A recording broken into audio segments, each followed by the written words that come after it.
Okay guys, so for this video, I want to give you guys some information on the different cars available. When you get into RC drifting, there's a lot of options out there. There's a lot of beginner cars, there's a lot of intermediate cars, and a lot of expert level cars. Things that are more designed and dedicated for competition drifting. For instance, I'll give you an example here. This is a Yokomo YD2. This is the carbon fiber chassis. So these kits are actually sold as just like a rolling chassis. They're highly modifiable. That's how you say it, highly modifiable. You can modify them a tremendous amount. You can reposition the motors. This is a high turn radius as well. So these kits are like higher end. This is, I would recommend for somebody that's not starting. This is going to be somebody for more of an experienced drifter, or somebody that, you know, wants to invest a little bit more money in something more higher end. Something similar to Redcat. Redcat just released their new kit. This is the RDS Builders Kit. It's carbon fiber, you know, the entire chassis is carbon fiber.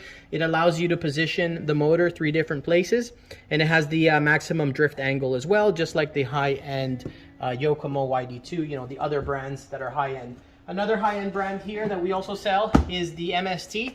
This is the RMX 2.0 kit with the body. So this is a kit that you assemble yourself. This one already comes with the body. So this is another, I would say, in my personal opinion, it would be a little bit higher end as well, similar to the RDS kits, similar to the Yokomo YD2s.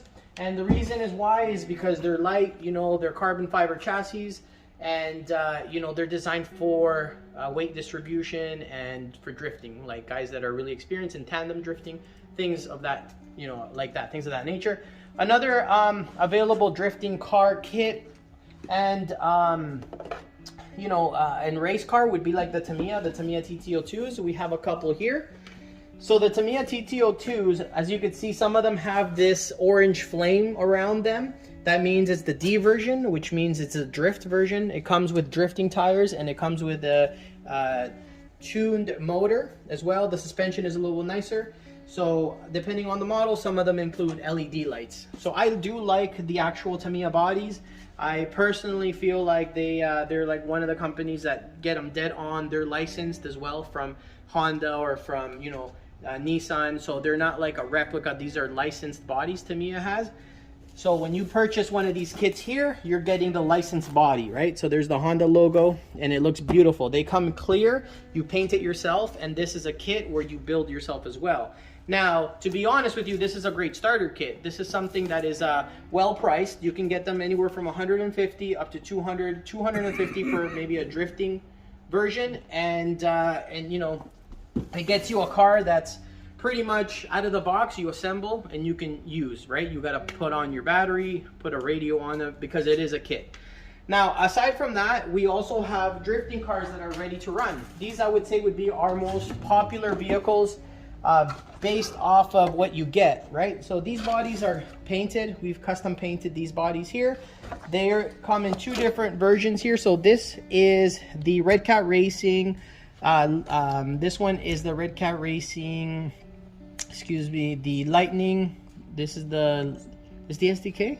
Okay, it looks like the, no, you know what? This is the Lightning Drift, and we put the racing tires. The STK comes as a NASCAR body, and it comes with racing tires that are all black. So this is actually the Lightning Drift with different tires on there.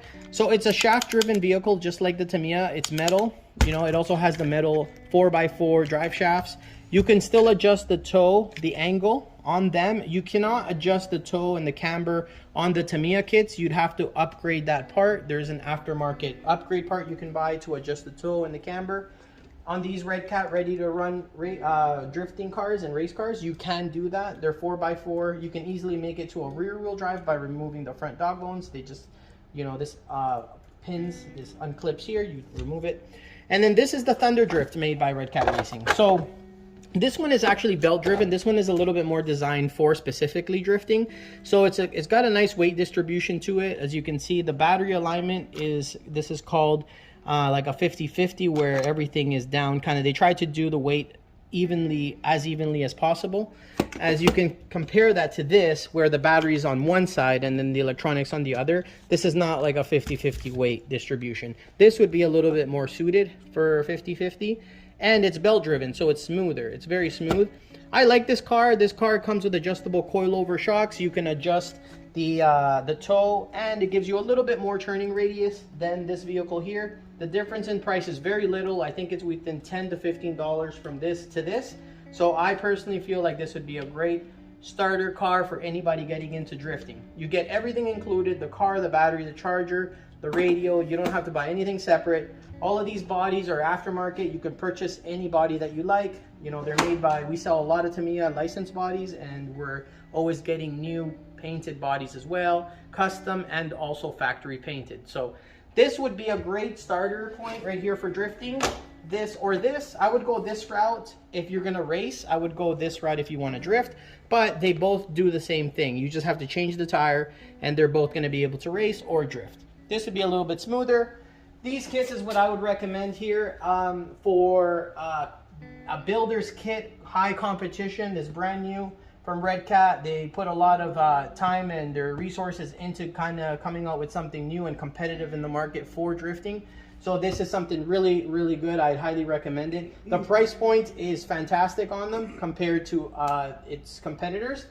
And then this would be also another nice option as well, the MST. These guys, we've been doing a lot of business with MST in terms of their wheels, aftermarket wheels and bodies and stuff like that. So their kit is actually really nice as well.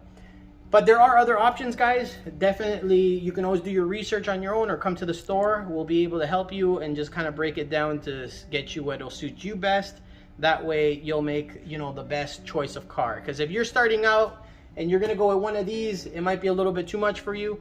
You know, so something like this ready to run would be a little bit better. Or if you get one of these, you have to build it yourself, you know. And then this would be like, you know, more of a higher end build, right? But yeah, guys, thank you very much for watching, and I hope that helps you guys finding out the differences between all of the drifting cars.